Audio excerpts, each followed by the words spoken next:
नमस्कार दोस्तों, मैं सोनू जौहरी समीक्षा इंस्टीट्यूट में आपका स्वागत करता हूँ। आज एमपीएससी के बाहर जो अभ्यर्थी पॉलिटिकल साइंस के इंटरव्यू देके निकले हैं, हम उनसे चर्चा करते हैं इंटरव्यू का माहौल कैसा रहा।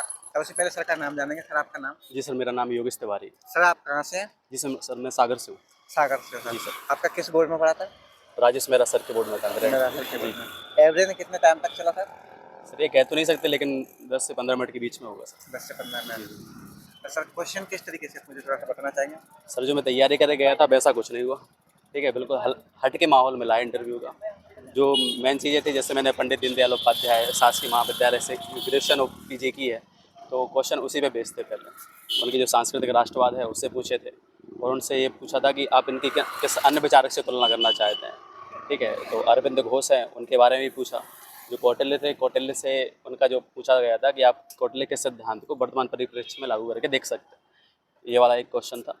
और उसके अलावा उन्होंने ये क्वेश्चन ये पूछा था कि वर्तमान परिप्रेक्ष्य में वैश्विक चुनौतियाँ कौन कौन सी हैं। और अरविंद घोष का जो राष्ट्रवाद है और पंडित दीनदयाल उपाध्याय का राष्ट्रवाद है, इसको आप किस तरीके से देखते हैं। एकात्म मानववाद की परिभाषा क्या है ना। और प्लेटो का जो दर्शन है उसको क्या है, किस तरीके से देखते हैं। और प्लेटो को लेके एक बोर्ड टीचिंग भी कराई गई थी। और प्लेटो का और एथेंस, मतलब ये क्या कहते हैं, अपना जो अरस्तु हैं, इनके बीच में भी तुलनात्मक अध्ययन की बात की थी उन्होंने। यानी दोनों दार्शनिकों की तुलनात्मक माध्यम में हाँ, किया गया। मतलब उन्होंने जो पूरा पोर्शन लेके गया वो इंडियन पॉलिटिकल थिंकर्स पे बेस्ड था पूरा। जी। और किस तरीके से क्वेश्चन आया? कोई और क्वेश्चन? और जैसे कुछ अंतर्राष्ट्रीय संगठन समूह वगैरह से कोई नहीं, क्वेश्चन? ऐसे कोई क्वेश्चन नहीं पूछे गए मुझसे। करंट अफेयर का कोई क्वेश्चन? करंट अफेयर्स का ये क्वेश्चन पूछा गया था कि कौटिल्य का एक सिद्धांत बताओ जो वर्तमान परिप्रेक्ष्य में लागू हो सकता है। तो मैंने उनको बताया था कि सर मंडल सिद्धांत है जिसको वर्तमान परिप्रेक्ष्य में लागू कर सकते हैं, और इसी पे फॉलोअप क्वेश्चन भी पूछे गए थे। ये क्वेश्चन ये पूछा गया था कि चीन को आप किस श्रेणी में रख सकते हैं, अरि श्रेणी में रख सकते हैं कि अरि मित्र श्रेणी में रख सकते हैं। ठीक है, तो इसको बताओ और बिल्कुल उदाहरणों के साथ बताओ। तो ये वाला एक क्वेश्चन था जिसको मैंने बताया।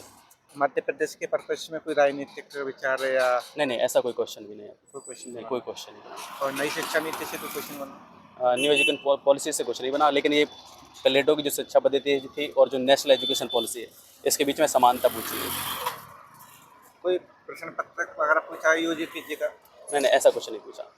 जो मेरा बैकग्राउंड था, चूँकि मेरा पहले साइंस बैकग्राउंड था, साइंस से मैंने जो बीए और एमए किया है वो कला विषयों से, आर्ट विषयों से, तो इसके बीच में ये पूछा था कि आप साइंस से आर्ट स्ट्रीम में क्यों आए, है ना। और मेरी जो प्रारंभिक रुचि थी प्रशासनिक क्षेत्र में थी, तो उससे रिलेटेड क्वेश्चन पूछे गए थे। मतलब जो हमारा अपना जो व्यक्तिगत जितना भी हमारा विवरण है उससे जो क्वेश्चन में जो बनते हैं, था उसी के हाँ, अकॉर्डिंग उससे पूछा गया। क्वेश्चन बनते हैं। वो तो सामान्य क्वेश्चन है, वो बनेंगे ही बनेंगे।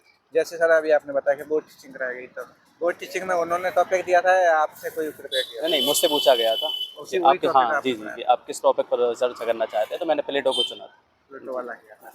सर और कोई क्वेश्चन जैसे मध्य प्रदेश में कोई जनजातीय संबंधित वगैरह कोई नहीं नहीं, राजनीति ऐसा से कोई संबंधित क्वेश्चन नहीं पूछा बना हो? गया। और संसद में कोई कानून वगैरह को लेके? एक क्वेश्चन ये पूछा गया था कि आप नीति निर्माण करेंगे, तो नीति निर्माण आप किससे करवाना चाहते हैं, है ना।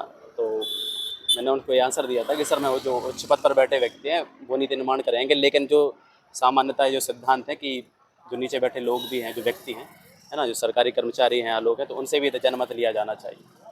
जी बहुत अच्छा लगा सर आपसे मिलकर। बहुत बहुत जी, धन्यवाद हमारे साथ जुड़ने के लिए। Thank you sir. सर आने वाले अभ्यर्थियों के लिए कुछ सुझाव देना चाहेंगे? सर मैं ये कहूँगा कि जो आपका विवरण पत्र है उसको तो आप तैयार करके जाएँ, और उसके अलावा जो अन्य चीज़ें हैं जैसे आप आत्मविश्वास रखें, ये सबसे ज़्यादा ज़रूरी है। जी सर।